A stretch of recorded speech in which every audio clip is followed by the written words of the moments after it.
Beijo.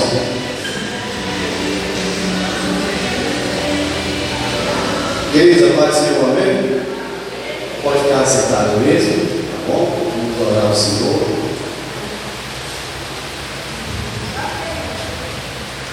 Amém? Cure sua cabeça, feche seus olhos. Vamos orar ao nosso Deus, que está nos céus. Agradecer a Ele por mais um dia de vida. Agradecer a Ele por tudo que Ele tem feito em nossas vidas. Deus, nós te agradecemos neste momento. Nós entramos na Tua presença, porque Tu destes livre acesso para isso. Por isso, Pai, queremos aprender mais um pouco de Ti, mais um pouco da Tua palavra. Tu és o nosso professor, Tu és o nosso guia, Tu és o nosso ensinador. Pai, por isso, continua conosco, nos ensinando, nos guiando, nos dando direção. A Tua palavra, ela é lâmpada, ela é luz, ela direciona e nos mostra o caminho correto que devemos andar. Por isso, continua conosco, fala conosco de maneira clara, precisa, objetiva. Fala não o que queremos ouvir, mas o que precisamos, necessitamos e o que Tu queres de fato falar. Estamos aqui de ouvidos atentos e prontos para ouvir a Tua palavra. Amém. Vamos para a nossa lição de hoje. Pode passar. O céu, o destino do cristão.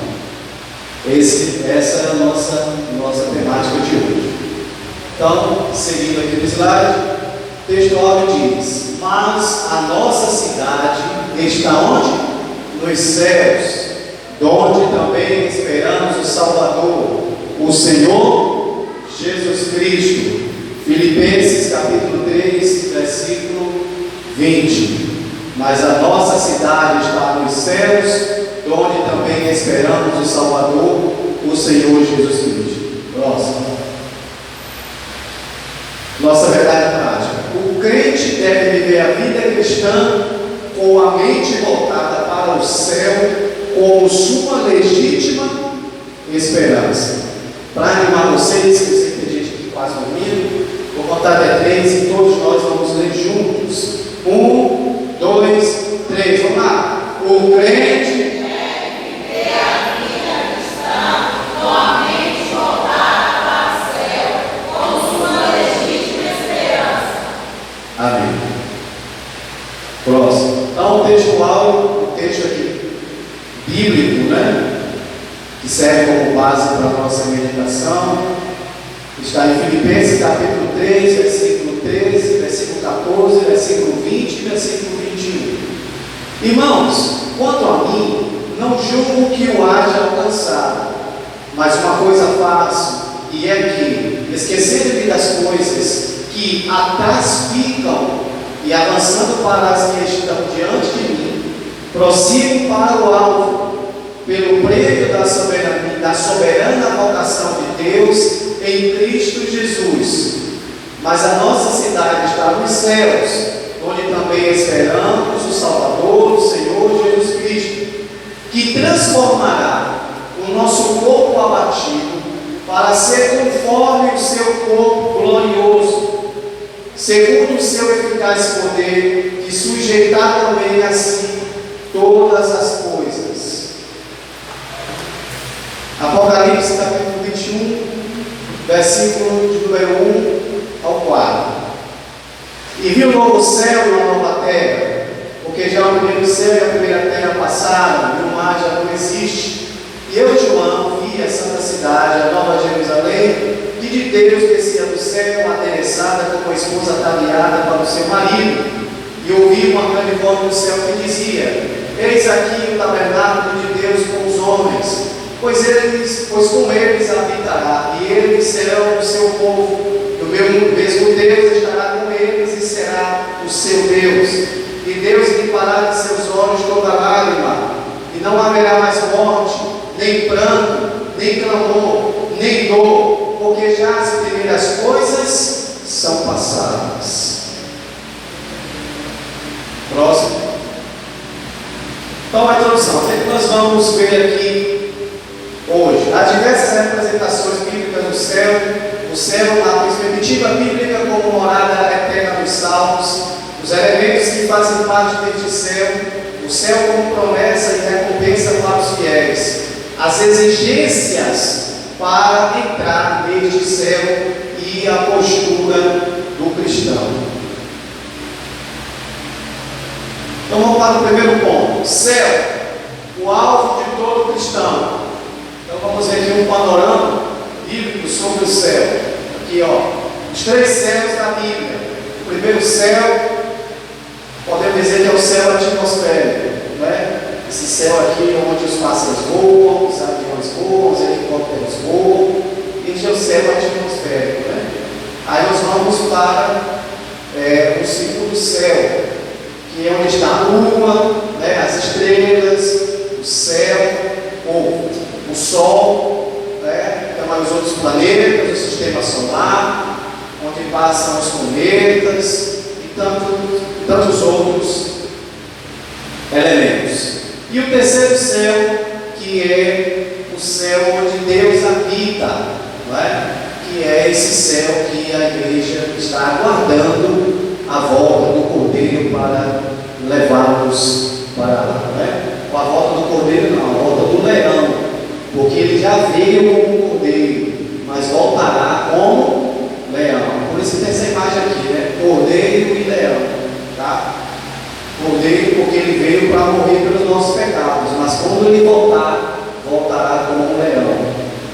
Olha lá, a definição de céu. Quando se trata do termo céu, é preciso atentar para os 3 significados bíblicos, que é o mesmo apresenta. Primeiro, o céu atmosférico, que trata-se do espaço atmosférico, onde estão as nuvens, onde opera a aviação e as aves sobrevoam. Ali, Gênesis capítulo 1, versículo 6 a 8, o céu sideral, né, o espaço sideral, trata-se do espaço onde estão as estrelas, planetas, galáxias, por aí vai. E o céu celestial, que trata-se do lugar onde Deus e os anjos habitam, e onde será a morada eterna dos salvos. Lembrando aqui que esses anjos habitam, tá bom?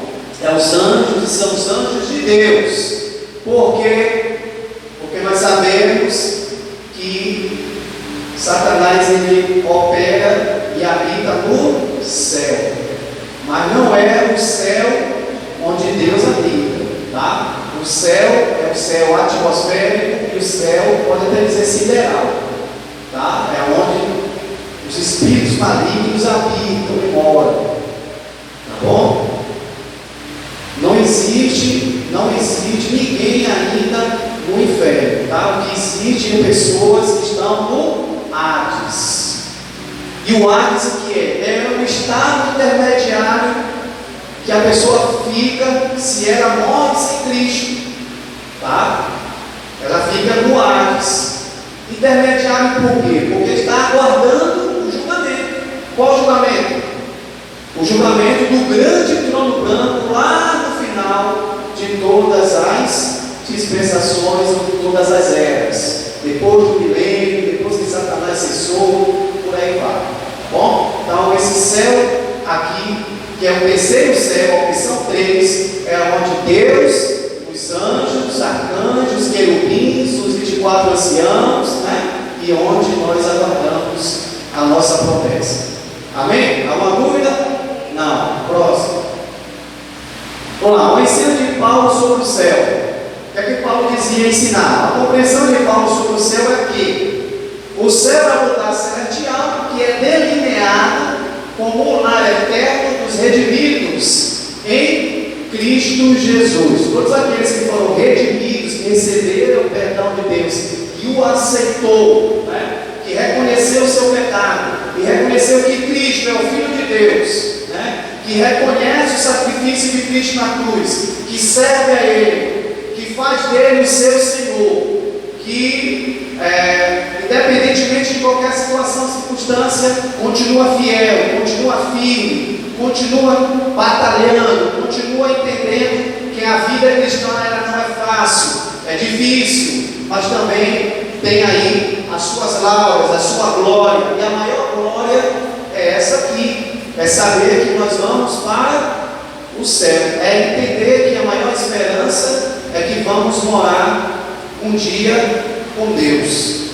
Amém? Segundo, o ensinamento de Paulo: o céu não é meramente uma promessa futura, mas uma realidade. Então a gente não vive uma utopia, né? Não acreditando em coisas extraordinárias ou só fantasiando o céu. A gente não só almeja, espera o céu, não é só uma promessa, nossa, vamos morar um dia no céu. Ficamos, sabe, com a nossa mente aqui buscando imaginar como é o céu. Não, isso não é utópico, isso é realidade, tá bom? O céu é uma realidade. Da mesma forma que você respira e é uma realidade, o céu é uma realidade também, tá bom? Existe, não é algo fantasiado, não é algo uma invenção da cabeça do homem, não, é uma realidade. Então, é uma realidade presente e que molda o que? A identidade e a jornada espiritual do crente. Por que é uma identidade? Porque molda essa jornada espiritual do crente. Porque é através dessa esperança, e é por meio dessa esperança, que eu entendo que quando essa promessa for cumprida, que é verdade, que é real, e por essa promessa é que eu vivo o quê? Os princípios de Cristo. É por isso que eu vivo, é por isso que você abre mão do mundo, é por isso que a igreja prega contra o pecado, é isso? É por isso que nós lutamos contra as coisas que o diabo implanta, é por isso que nós estamos aqui. Poderíamos estar em qualquer outro lugar agora nesse momento, mas por que nós estamos aqui? O que que nos move? O que que nos direciona?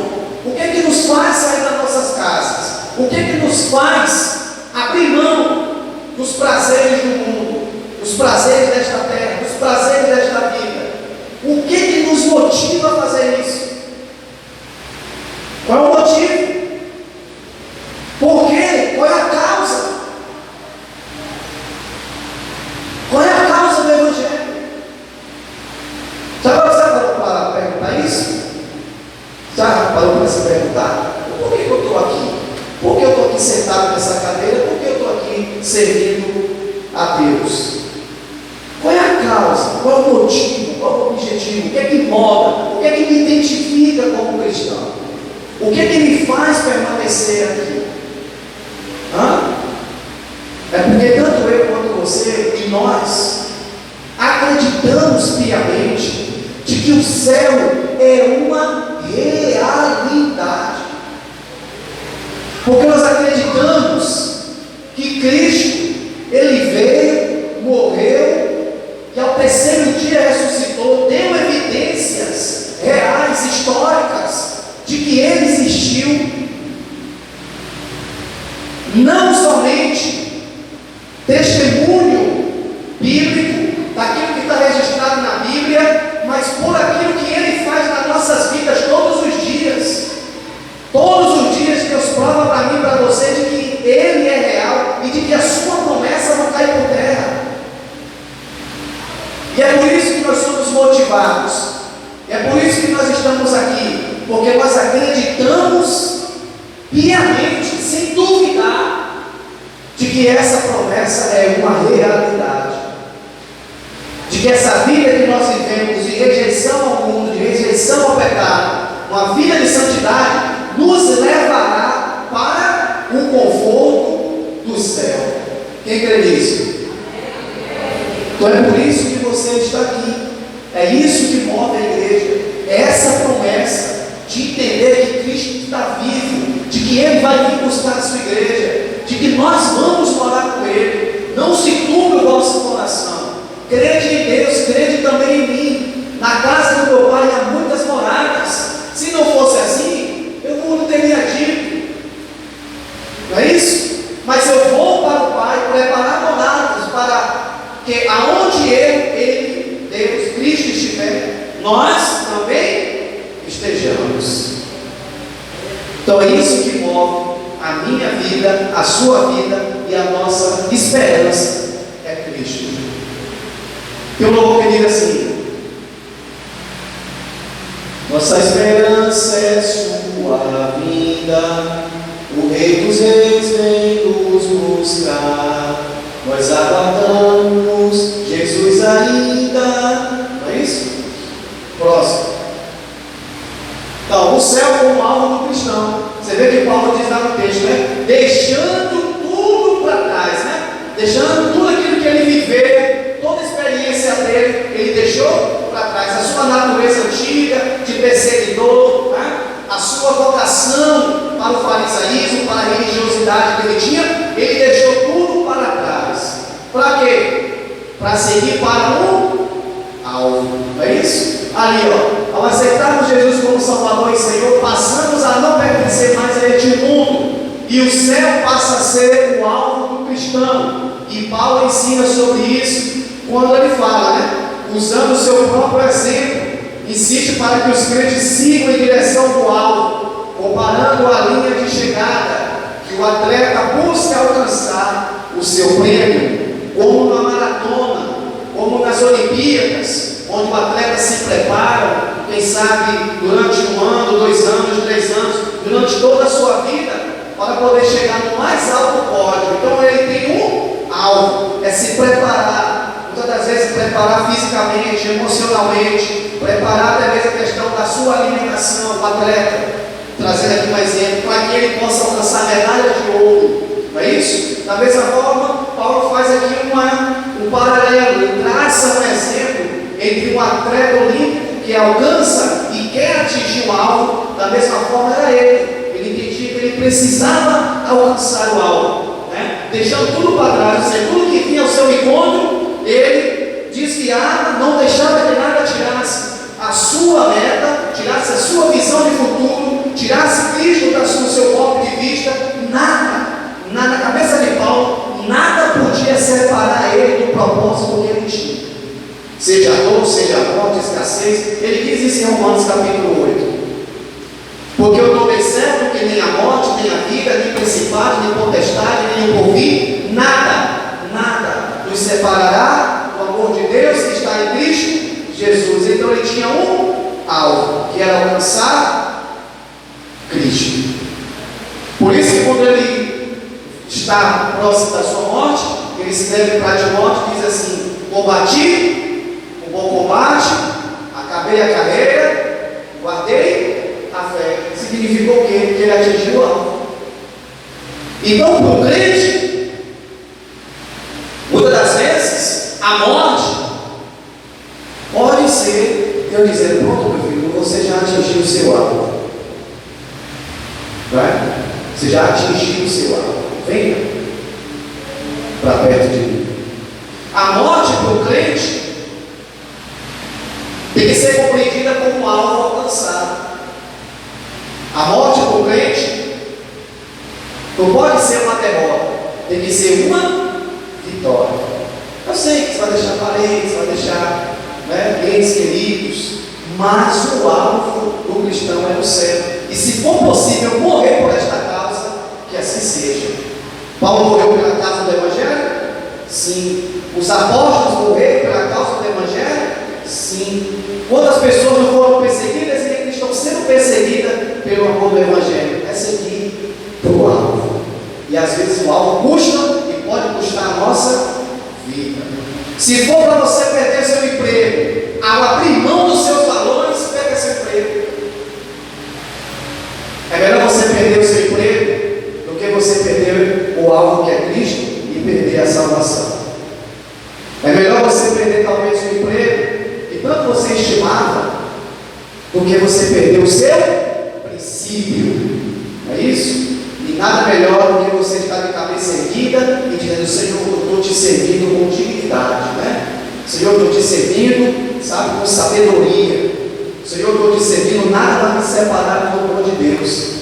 Não é trabalho, não é escassez, fome, peste, guerra, nada, perseguição, nada pode separar o crente do alvo que é Cristo. Quem é seu alvo? Vai Cristo ou não? Amém?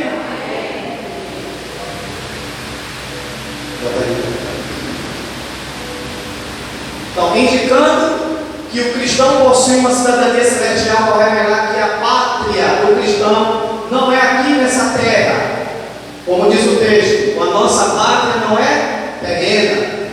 Terceiro, revelando que a jornada do cristão visa futuramente algo perfeito e absoluto, como pregou aqui o presbítero André domingo, falando que tudo nessa vida é passageiro.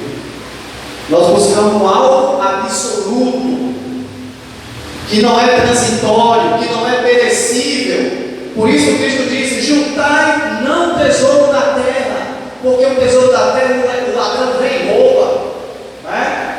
A traça come, o ferrugem, né? Enferruja, o tempo desgasta. Mas juntai, pois, tesouro no céu, onde não tem traça, onde o ladrão não rouba. Aonde está o seu coração, lá está o seu tesouro. Amém? Então, o nosso alvo não está aqui na terra. A nossa prosperidade não é terrena. Jesus não prometeu nenhum tipo de riqueza material. Podemos ter uma vida próspera na terra? Sim. Mas que essa prosperidade ou esse entendimento de prosperidade não tire a supremacia de Cristo das nossas vidas. Mas que essa riqueza não seja maior do que o Deus que pode dar riqueza. Mas que essa prosperidade que muitos aí buscam, a gente percebe que muitas das vezes Cristo está bem longe. Porque o foco de muitos é dinheiro, riqueza. O coração dessa pessoa está onde? Na riqueza.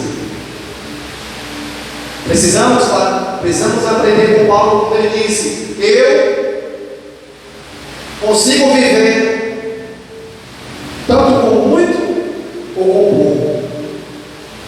Pedir a Deus para que não tenhamos muito, para que não venhamos se esquecer dele, nem pouco, para que não venhamos murmurar contra ele, mas que nos dê a justa medida, para que dentro desta justa medida consigamos servi-lo com alegria e também servi-lo a ele com honestidade. Olha cá, o alvo do cristão, portanto, não é apenas um destino distante, mas uma jornada de transformação contínua, impulsionado pela esperança da eternidade do céu. O que deve nos impulsionar é a esperança da eternidade. E você garante esta eternidade quando? Quando você garante esta eternidade? Quando o homem pode garantir a sua eternidade? Existem dois tipos de eternidade: a eternidade com Deus e a eternidade sem Deus. O que você faz aqui nessa terra agora, enquanto em vida, vai determinar qual é a eternidade que o homem vai viver. Sabia disso? Depois da morte, segue-se o juízo. Depois da morte, não tem purgatório. Depois da morte, você não vai voltar como uma beba, como uma lagarta, para poder evoluir seu espírito. Isso é história de carochinha, coisa do diabo.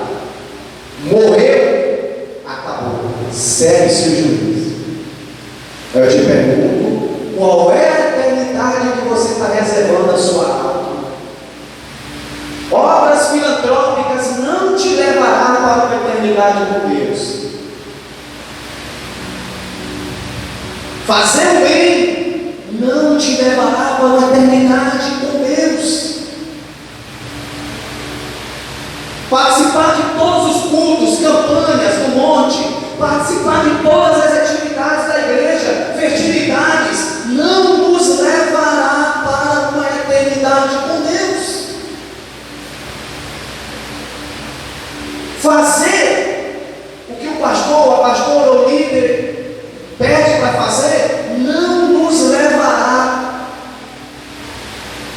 levará ninguém para a eternidade com Deus. Então, pregador, o que é que o homem deve fazer para garantir a sua eternidade com Deus? Lembra que Jesus disse para aquela mulher?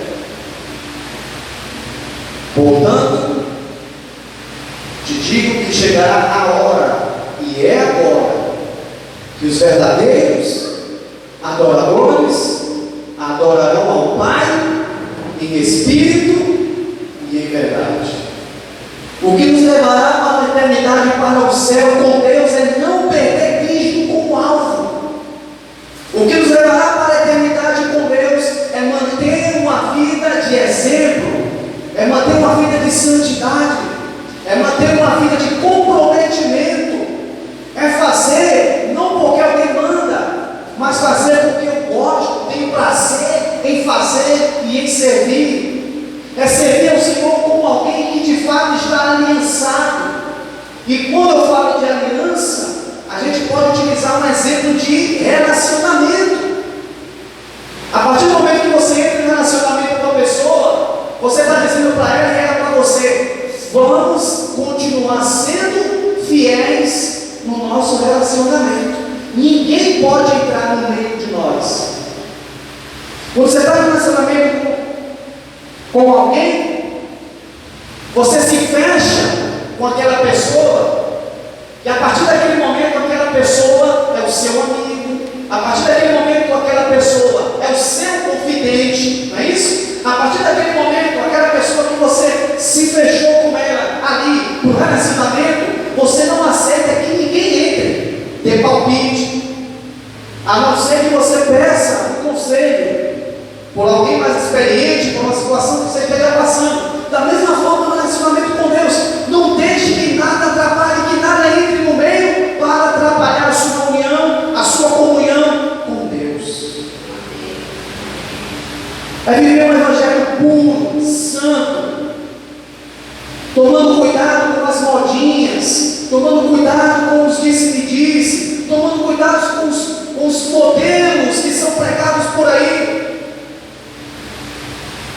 fingindo ser o verdadeiro evangelho, mas não é o verdadeiro evangelho. Cuidado com as teologias, com as doutrinas, com os modismos que andam pregando por aí, porque muitos têm se perdido, têm sido levados por esses ventos de doutrina, que aos olhos parecem ser até bons, aparentemente parece ser legal, aparentemente parece ser um movimento que está aí avassalador, alavancando, e na verdade Jesus está muito longe desses tipos aí de movimentos que têm acontecido.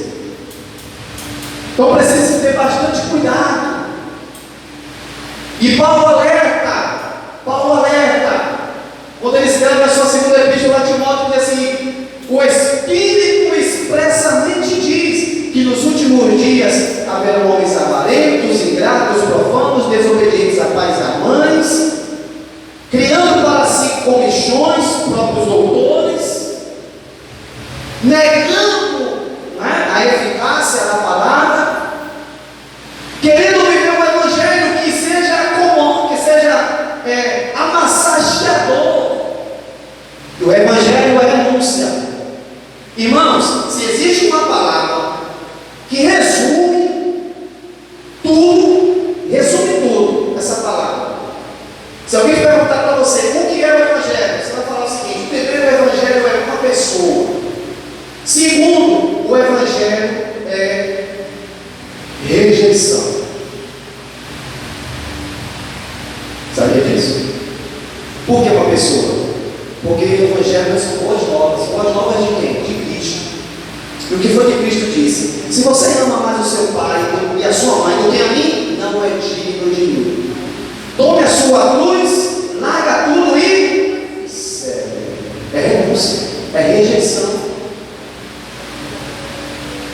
Se você ora por orar, se você ama os que te amam, tudo bem. Os fariseus fazem os mesmos, os religiosos fazem o mesmo. Mas eu te digo uma coisa: orai pelos que te aborrecem, não é isso? E é fácil. Não tem que quebrar o nosso eu. A gente não tem que descer mesmo alguns degraus. Tem que descer degraus. Não é isso? Aí eu fico observando os evangelhos aí, por aí, umas pregações por aí. que não tem nada a ver de evangelho. Vai encher o psicológico da pessoa, a pessoa vai sair cheia, inflada. Mas a verdade mesmo do evangelho, que é aquela que vai combater, Jesus vai chegar na sua ferida e meter o dedo para ferir.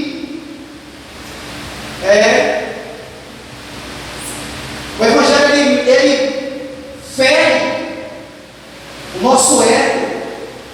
O verdadeiro evangelho nos coloca para baixo, para entendermos a nossa pequenez, quão pequeno nós somos diante de um Deus tão poderoso. O verdadeiro evangelho faz com que as nossas máscaras caiam. O verdadeiro evangelho não permite que usemos máscaras. O verdadeiro evangelho desnuda a nossa alma. O verdadeiro evangelho lança sobre nós a responsabilidade de sermos mais crentes em Cristo. O verdadeiro evangelho nos lança o desafio de entendermos que nunca vai ser fácil. No mundo tereis aflições, mas Cristo diz: tenha bom ânimo. Observe o exemplo dele, ele venceu o mundo. Irmãos, qual é a maior vitória da igreja? Se não vencermos o mundo. E o mundo aqui não são as pessoas, porque as pessoas não são as nossas inimigas. O mundo aqui, dentro desse versículo, fala sobre o sistema corrompido de Satanás. O mundo como um sistema que está aí, anticristão. O mundo como um sistema que está aí tentando tirar o seu foco de Cristo, tentando tirar o seu foco de Deus. Nada pode tirar o seu foco de Deus. Amém ou não? Deixa eu avançar aqui. Então, segundo, a descrição do céu segundo o livro de Apocalipse, os elementos que descrevem como é o céu. O novo céu e a nova terra. Então, os atuais céu e terra estão há muito tempo sujeitos à maldição por causa do pecado da humanidade. Por isso, serão substituídos pelo novo céu e a nova terra. Apocalipse 21, nós já lemos aqui, tem ali também 2 Pedro 3,13. Segundo, este lugar é o destino do cristão, um novo lar, completamente redimido, sem qualquer semelhança com o mundo antigo. Então, neste sentido, o novo céu e a nova terra é um lugar sem precedentes, incomum e desconhecido.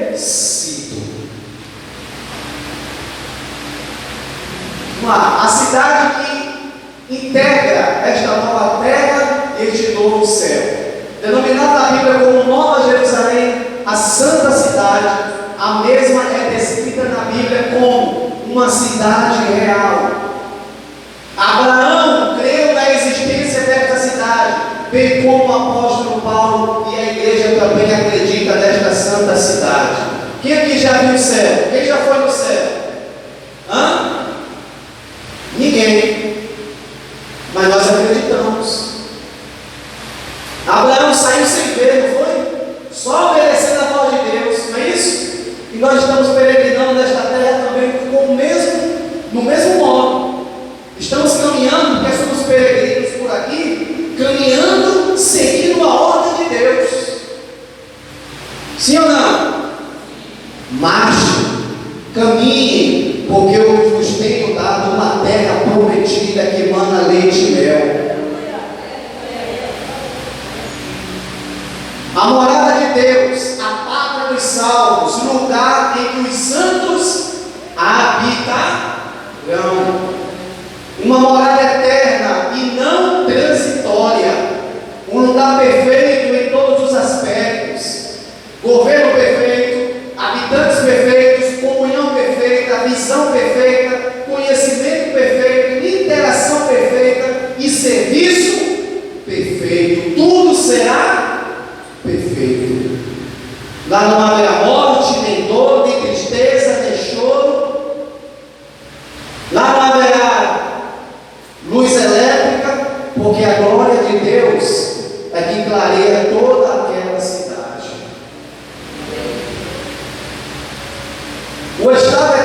desta cidade. O apóstolo João descreve a Nova Jerusalém celestial como o lugar dos redimidos e habitarão eternamente nesta gloriosa cidade. Portanto, para nós, a visão descrita em Apocalipse 21 se refere ao céu como a eternidade e a Nova Jerusalém como o nosso novo lar, criado e inserido nesta nova terra e novo céu. Então, o céu como a eternidade e a Nova Jerusalém como o nosso novo lar. Você já parou para analisar que céu e inferno, muitas das vezes, são ambientes? Quantas vezes você já ouviu alguém falar assim: nossa, minha vida está no inferno? Já ouviu alguém falar assim? Ela está no inferno? Não. Mas o ambiente que ela está vivendo é um ambiente catastrófico, né? Um ambiente de desgraça, que é falta de graça, não é isso? É um ambiente sem paz, sem harmonia, sem amor, sem compreensão. É um ambiente onde só existem julgamentos, mas não existe, sabe, aquele momento de interação.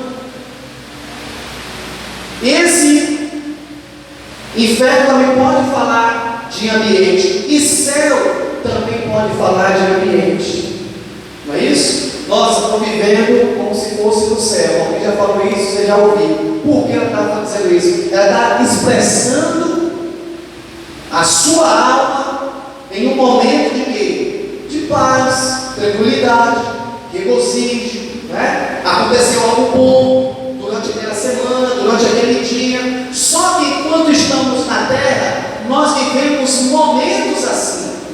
Mas quando estivermos no céu e morando nesta nova Jerusalém, não haverá picos de felicidade ou tristeza. Não haverá esses picos de felicidade, ou eu estou triste, outra hora eu estou alegre. Outra hora eu estou alegre, outra hora eu estou triste. Uma hora eu recebo notícia ruim, daqui a pouco eu recebo notícia boa. Hoje foi um dia terrível, amanhã é um dia mais. Não haverá esses picos.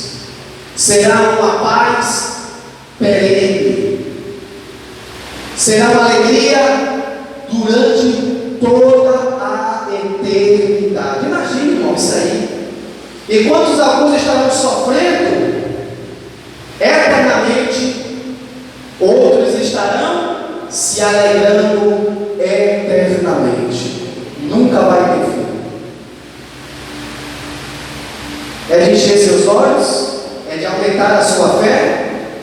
Então, respire isso e entenda isso, que Deus tem o melhor para nós em qualquer circunstância.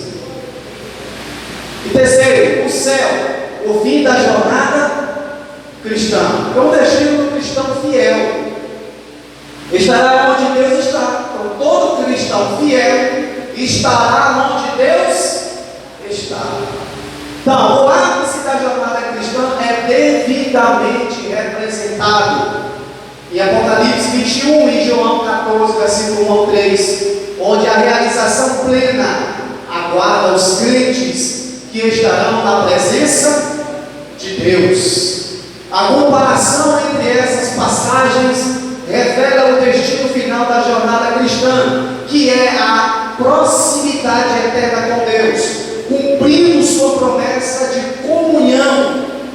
E essa comunhão não vai ter interrupção, não vai ter picos, né? Como eu falei, uma hora eu estou bem, outra hora eu estou mal, uma hora eu estou com sentimento de vitória, outra hora com sentimento de derrota. Não haverá isso. E nós entendemos que esse advento e essa vida gloriosa, quem é que vai alcançar? Quem? Ó, os crentes fiel. Então, a visão apocalíptica retrata não apenas um local físico, mas uma comunhão íntima e eterna com Deus. Expectativa está fundamentada em João, capítulo 14, versículo 1 ao 3, que diz: não se turbe o vosso coração. Olha, imagine aí você ver Cristo como Ele é, face a face. Você imaginou? Você vê Jesus como Ele é, face a face.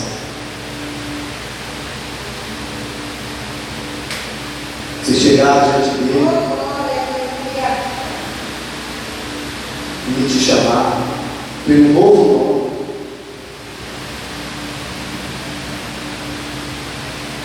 fulano, vem, você ir ao encontro do Mestre e vê-lo face a face.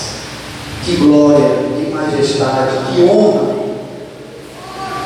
Esse dia valerá a pena termos passado por tudo aquilo que nós estamos passando. As dores, os pesares, as lutas, as provas. Eu sei que é muito difícil a gente descrever, não tem como a gente descrever a glória, a majestade, não tem como, não tem palavras. Se nós pudéssemos usar todos os adjetivos da nossa língua portuguesa, ainda seria pouco. Se nós pudéssemos pegar todos os adjetivos e todas as línguas existentes no mundo para descrever, não tem como a gente descrever. Por isso que o texto diz: porque Deus amou o mundo de tal maneira. Por que de tal maneira? Porque não tem expressão no mundo que descreva o amor de Deus pela humanidade ao ponto de dar o seu filho. Não tem como descrever. É de tal maneira, não tem, o escritor na hora não achou palavras. Então João disse: porque Deus amou o mundo de uma tal maneira, não tem como descrever. Da mesma forma, não há como descrever. Mas eu tenho certeza que talvez naquele momento possa surgir a frase de uma canção que hoje a gente canta aqui, mas quem sabe a gente não possa se lembrar e cantar lá no céu, quando você vê Jesus dizer assim: valeu a pena. Não é isso? Por enquanto vai valer a pena, mas no dia que encontrarmos com Ele, vamos poder dizer: Senhor, valeu a pena. Tudo aquilo que a gente passou, toda a renúncia. Às vezes sermos taxados, de nomes aí que os ímpios nos taxam, que o mundo coloca, óculos.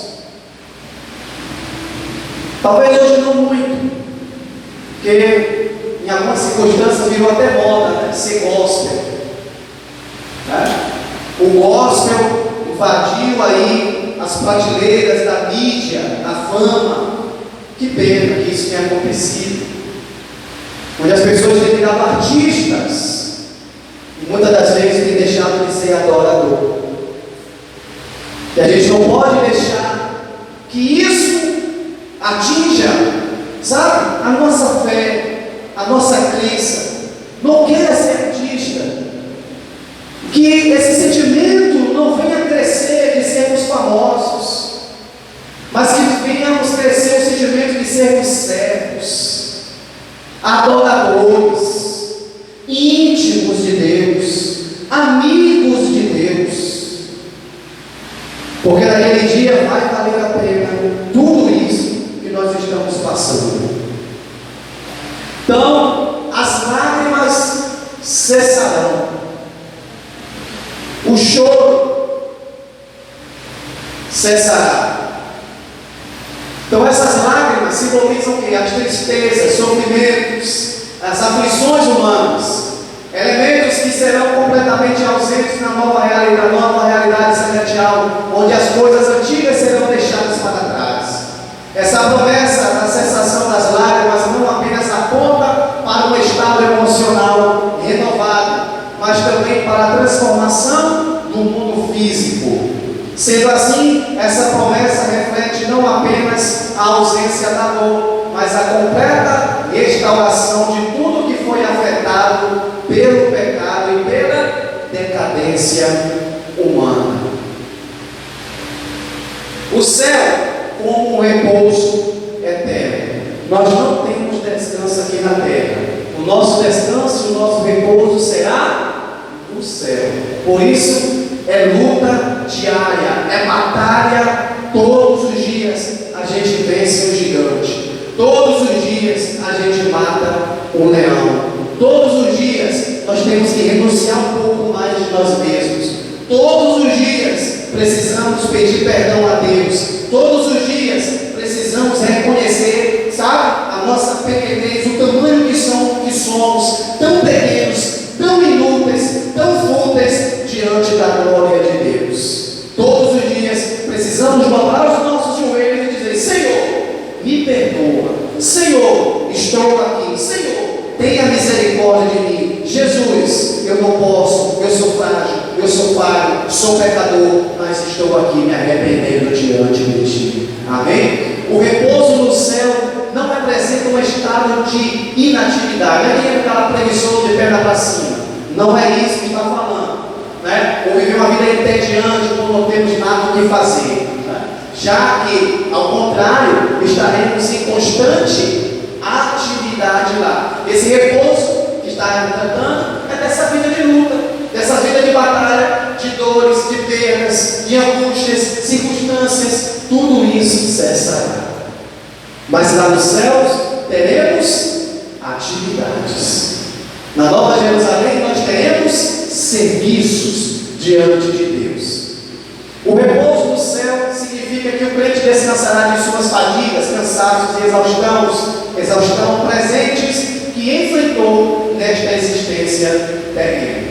Então, para a conclusão, sendo o céu morada eterna dos salvos, um lugar real e não uma utopia, é preciso entender que a entrada no mesmo é limitada àqueles que nasceram de novo e vivem uma vida de quê? De santificação, como resultado da salvação alcançada pela graça. Nós sabemos, o texto lá em Filipenses diz que a nossa cidade não é aqui, mas está nos céus.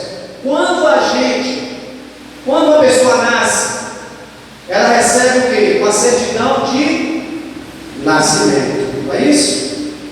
E essa certidão de nascimento está escrito lá a nacionalidade, está escrito lá o quê? A cidade que ela nasceu, todo o registro de pai, de mãe, todo o seu registro ali de nascimento, não é isso?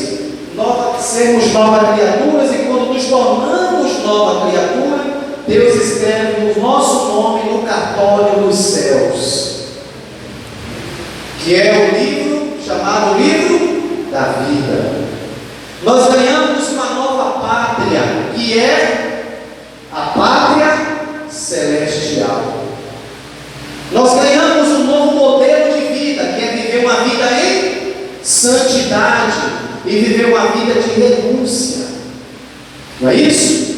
Então, se a nossa cidade não é aqui, mas a nossa pátria é nos céus, então nós temos que ter a identidade dos céus aqui na terra. Sendo assim, o crente precisa cada vez mais permanecer na presença do Senhor, inserido nesta jornada, sem desviar nem para a direita nem para a esquerda, mas com os olhos focados no Mestre. Amém? Quantos estão com os olhos focados em Cristo aqui, em nome de Jesus? Bom, deixa eu fazer aqui uma ressalva. Esses slides que eu apresento aqui é uma parceria entre eu e um amigo, o evangelista, não deve estar ali, Luiz Fabiano. Ele é lá de BH, um pastor amigo meu, e ele sempre faz esses slides e manda para a gente. Então, só para deixar aqui uma ressalva e também dar os créditos para o meu amigo Pastor Luiz Fabiano Leves. Se você quiser seguir nas redes sociais, está ali o contato dele, vale a pena você segui-los e também adquirir os materiais que ele disponibiliza gratuitamente para você que quer crescer um pouquinho mais na fé. Amém? Sendo assim, nós encerramos a etapa de hoje. Que Deus possa abençoar a vida de vocês. Pastora Cristina, com a oportunidade.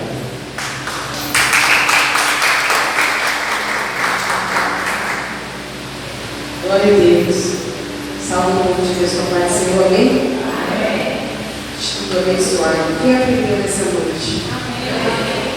Quem está se preparando para morar no céu? Glória a Deus. Aleluia.